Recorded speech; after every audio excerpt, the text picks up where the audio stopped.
all right, so let me take you back, rewind to, let's say, this was 2004. This was 2004. So I am into my psychic awakening by about 3 years.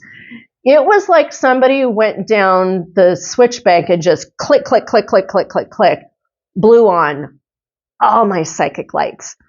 To the point, like, I was working at an independent insurance agency in Fort Collins, Colorado, up on the 7th floor, view of the Eastern Plains, office of about, 20, 25 people. So not teeny tiny, but not huge. And, Colorado, lived my whole life in Colorado. And my psychic awakening was to the point where, like, I was beginning to get a grasp of my gift, but I wasn't quite great with boundaries and light fields and discern. Like, there was a lot going on, and I didn't know how to manage it. And that's what happens when you have, a crazy, amazing psychic awakening like I did. And so, like, I would have things happen, like, I would come in, I'd drive in from LaPorte, and I would park in the parking lot and go up the elevator to the 7th floor, and I'd be in the office area, be working along, and like I'd be at my desk, and then I would need to go into the copy room and make copies. And and there were these days where I would go into the copy room and I literally could feel energies come into the copy room with me and want to talk with me. And so, like, I'm standing in the copy room having conversations into, thin air, and people would walk in. They're like, "Who are you talking with, Dana?" Yeah, welcome to my new life. Well, it turns out, and a coach identified, like, I worked with a business coach by the name of Michael quite a few years later.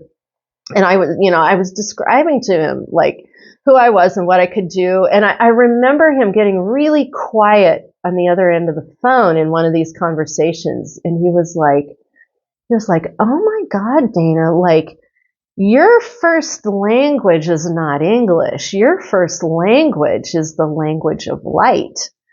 And that made so much sense to me, because my connection with energy space, it's like, I don't even know how to describe it. Like, and I recently wrote it into my website that my challenge is not connecting in. I'm always connected in, and I'm talking with everything, right?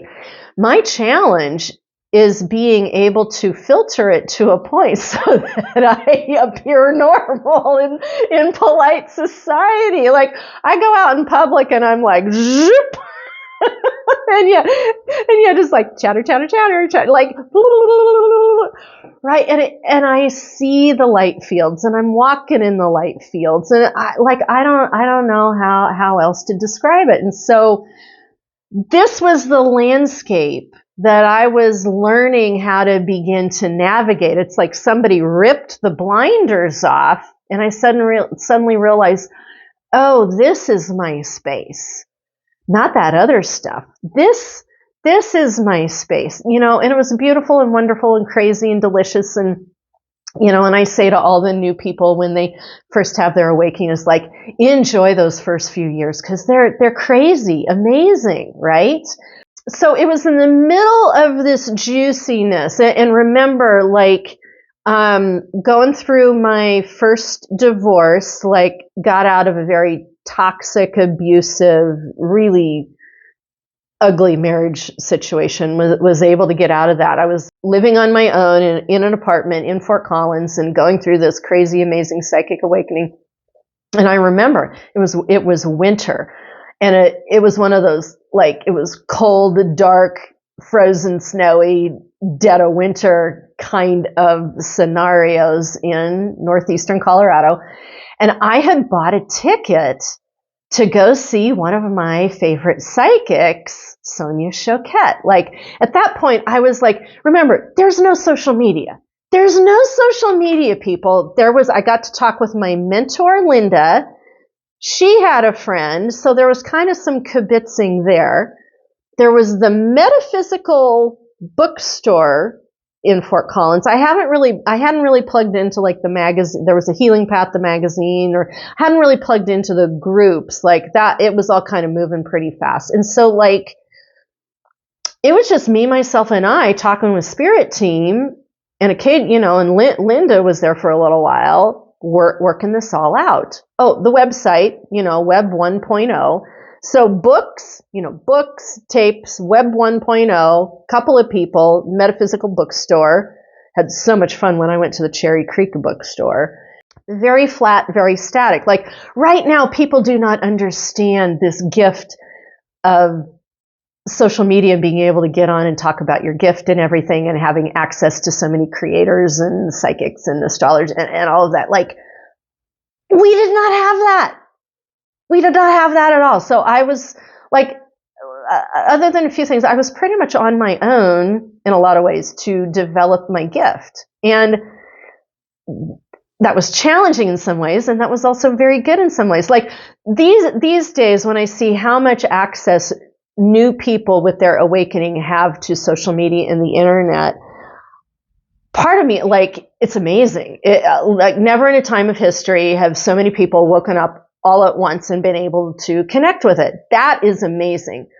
The part that is of concern for me is like, shut off the fucking phone and set it down and give yourself a break so you can develop on your own. There's a value in that. There's a value in that. Part of the reason you're able to see me come on and be so solid in my belief system is because it has gone through the fire so many times, like on my own, without a whole lot of help. I mean, I've had help. There has been community, but there is something to be said developing your gifts on your own, because your gifts are unique and your gifts are yours.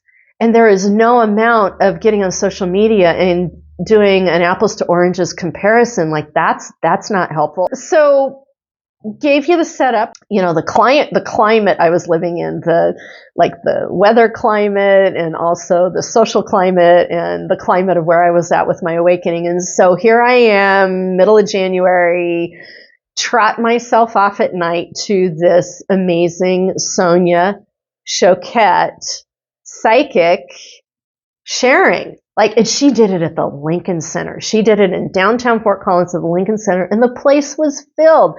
She was doing live mediumship on the stage, doing amazing work. Pretty spicy lady doing amazing work on that stage. And man, I just soaked that all up, because to me at that time, that was like my form of social media. Going to that show was like my form of social media at that point. Loved it, thought it was amazing. Walked out of there, kind of walking on air, bundled up in my coat, put my scarf on, purse, scarf, bundle up, hat, coat, go back out into that freezing January air. And I am oblivious. I am so happy, so lit up, and I am oblivious. And I get in my car and I'm oblivious, and I drive down the road and I'm oblivious, and I park in front of the apartment, my unit in the apartment complex building space, and I'm oblivious. And I get out of my car and I go up the stairs and I am oblivious, and I'm oblivious to the fact that I am all lit up like a huge lighted candle, and I am the Pied Piper of mediumship for long lost souls who want to talk with their families. I have no idea whatsoever. And so I open, undo my lock and go on my door, and I can tell, something's at that point, I walk into my apartment, I'm like, something's a little off. Something's a little off, but I do not clock it, because I'm lit up and happy, and and it's late and I got to work the next morning, but I don't care, because I'm in my happy spot, right? With all of this, and talking to myself and spirit team, and start getting ready for bed, jammies on, brushing my teeth, that whole thing. And and I trot myself off to bed and curl up in bed, and I just I'm a fish. I'm flipping in bed, and I can't fall asleep. And I keep telling gotta go to sleep, gotta go to sleep. And I kind of hear an energy space like this knock, knock, knock. It's like my spirit team, spirit world. They're like, you might want to check in. And I'm like, check in on what? I just had a fun time. I'm trying to go to sleep. What do I need to check in on? They're like, you might want to check in. Oh my God. So I like sit up in bed, turn on the light, breathe in, blood out, turn on my spidey sense, and I flipped out because the entire room was filled with discarnate souls who wanted to talk with me. They wanted to talk through me to their family members. Oh my God. I freaked out. It was like, you know, a ghost Whoopi Goldberg moment. Like, remember that movie Ghost? And like, you know, Whoopi doesn't know anything about anything, and she's sitting at the seance mediumship table, and somebody jumps into her, and she sees all this, you know, souls, and then she starts cussing and screaming, and they're all like flying out the walls and the windows, right? Like, that is exactly what happened for me. I saw who was in my room, split second, and then I freaked, and I started yelling, "Get out! Everybody get out!" I lost it. Like, I didn't know what to do, right? So, and I'm watching souls like leap through walls and go through windows, and like, you know, space getting cleared out, and then I kind of get, you know, begin to get my breath back. And I calm down and I look up, and there are still 3 souls standing there. And I literally had the feeling of like, what are you doing here? I'm trying to sleep. I'm trying to go to bed. What are you doing? This is my living space. What are you doing here? It is time for you to leave. I literally told these souls to leave, and they wouldn't leave. They wouldn't talk with me, and they wouldn't leave. And I looked at my spirit team, and I was like, you know, what? And there was kind of a feeling of like, you can calm down now. You're okay now. Put up your light bubble, like Linda showed you how to do. You forgot. The spirit team was basically like, you forgot your light bubble tonight, Dana. Oh yeah, I forgot my light bubble. All right. I know. I was like, wide open energy, free for all, like psychic mediumship right here, just line right up. And, you know, and that's when it really began happening. The whole thing, you know, discarnate souls in the copy room and me talking with them. And basically the conversation went like this. And that's what I told these 3 souls that would not go anywhere. I basically said to them, hey, I know there's a reason you're here, but and I know you want to talk, but I don't know who you belong to. You have to go get your people and bring them to me. Then we can have a conversation. Otherwise, like, I don't know what to do with this. And those 3 souls stuck around for the next couple of weeks until gradually their people physically showed up in my life. Yeah. And that's what happened. The first one to come through, and it happened pretty rapidly because, you know, it didn't take me long to get a hold of Linda, and we started having a chit chat about this and, you know, who they were and what was going on. And pretty rapidly we were able to figure out that Linda had a friend who was a mom who lost her teenage son to suicide. And sure enough, one of the discarnate souls in my space was a young teenage boy. And so at that time, I didn't know how to do verbal channels. So at that time, I sat down, and I wasn't even calling them psychic readings at that point. I did not know what a psychic reading was. I did not know what mediumship was. This is how out to lunch I was. Yet I had all this stuff going on, right? And no social media, like having a hard time figuring it all out. And so Linda said to me, she's like, well, Dana, why don't you sit down and do one of those free form channel writing things that you do? Because I was copacetic with that. We kind of call it like this free form, and I was beginning to get used to this idea of channel, free form writing channel thing. And so I did. I sat down and I wrote out, like, I think it was like 3 pages. I sat down and I wrote out, and I remember listening and hearing what this teenage son had to say. and I could feel his emotion through my body. So I wrote down those descriptions. And then there were physical markers. He said enough things in certain phrases with markers to certain physical things that his mother would know it was him and that I wasn't just making shit up, right? So wrote it all out. And the moment I finished, that teenage son, he was gone. He was gone. Like, he vanished. I was like, where the fuck did he go? He's like, he was gone. I'm like, okay. So I went off to work next day. I had this, 3-pager, written out. I folded it up, put it in an envelope, I'm all Virgo, label it really nice. Hand it off to Linda. I'm like, okay. So she met with the woman and gave this channel creative writing site, like this missive to her.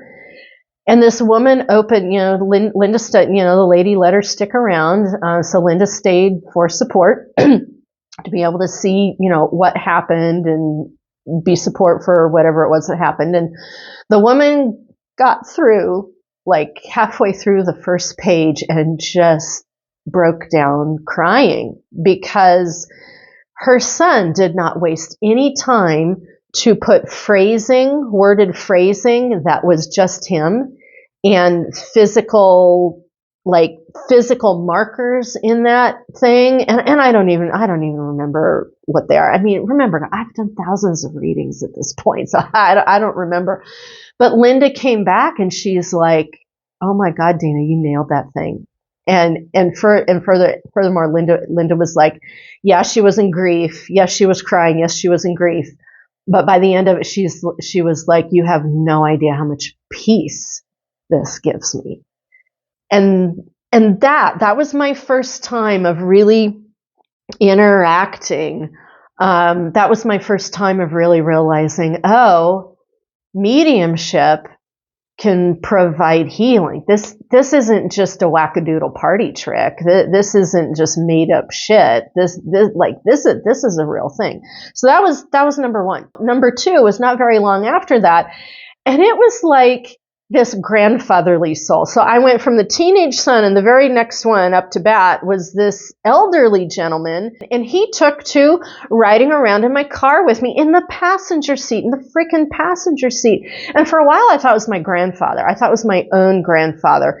And part of the reason I thought it was my own grandfather is because I had my own grandfather's truck. From the estate, I was gifted this truck. And I thought it was my grandfather riding around with me. And then when I started tuning in, I was like, that ain't my grandfather.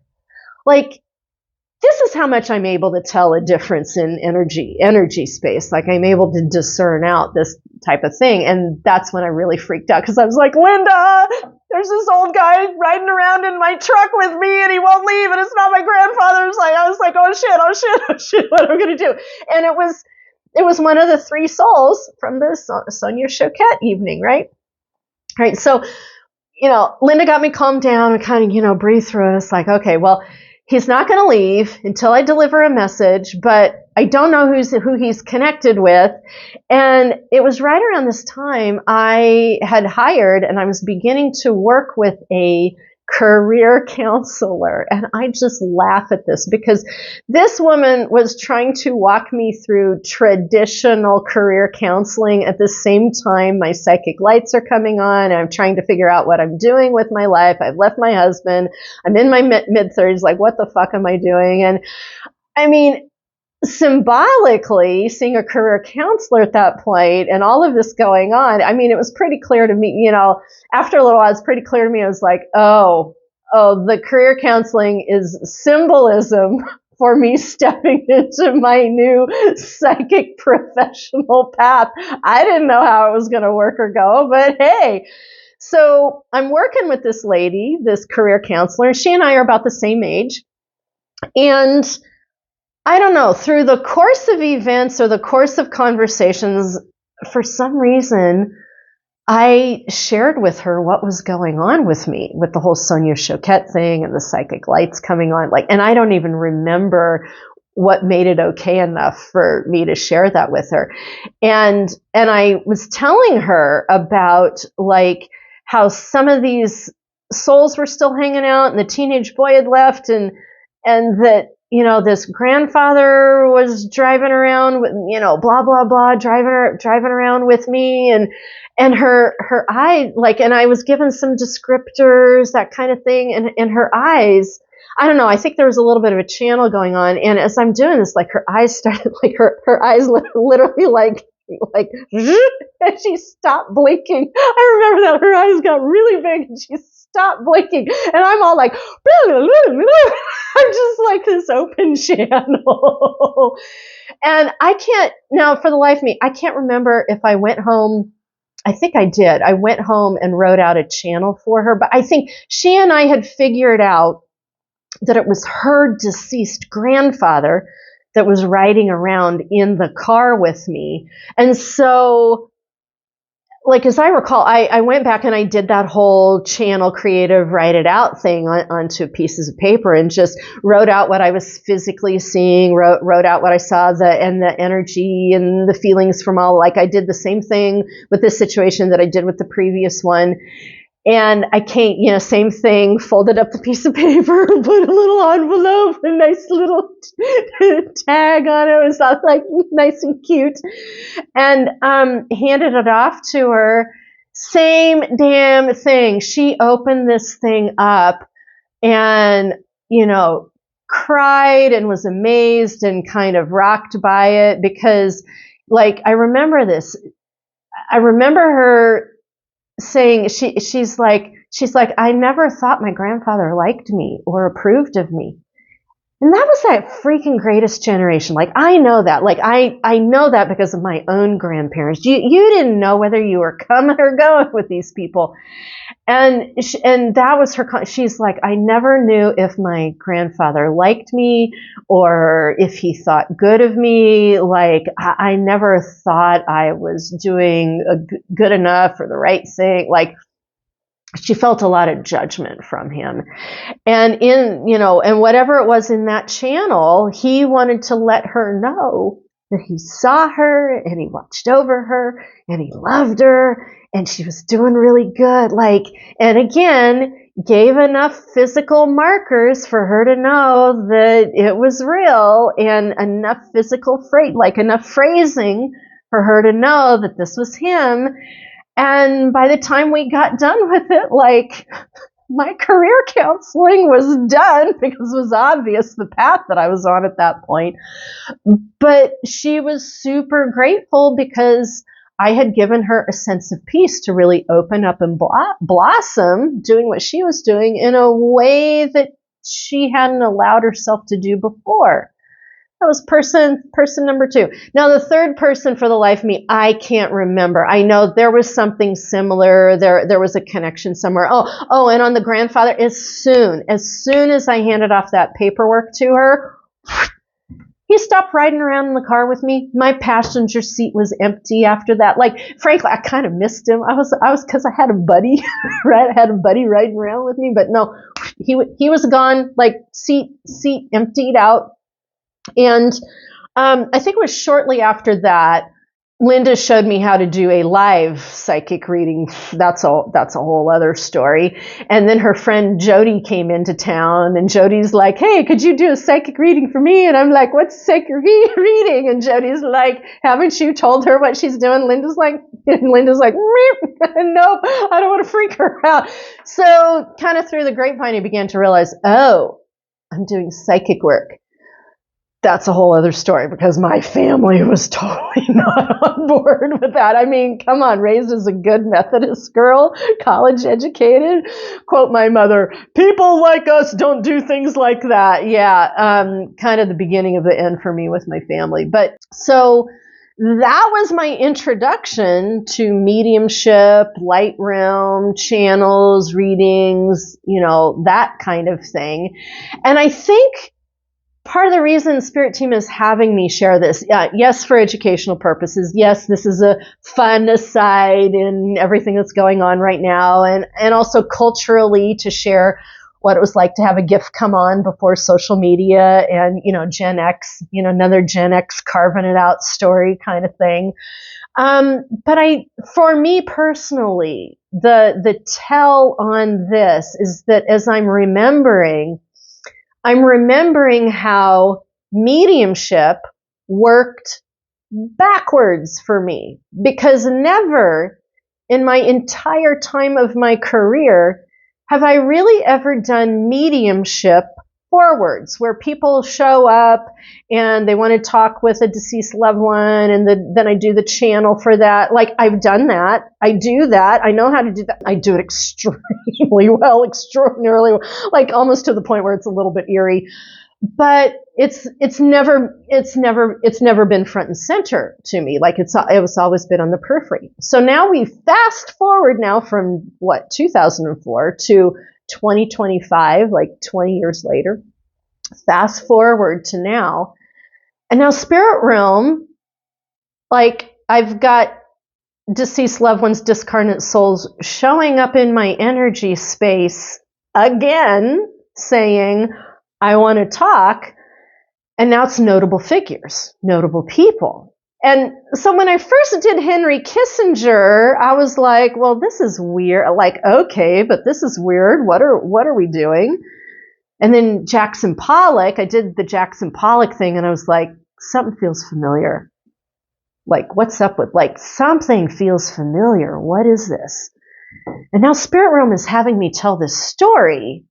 And again, it's like, backwards mediumship, back-asswards mediumship. Like, what the fuck am I doing?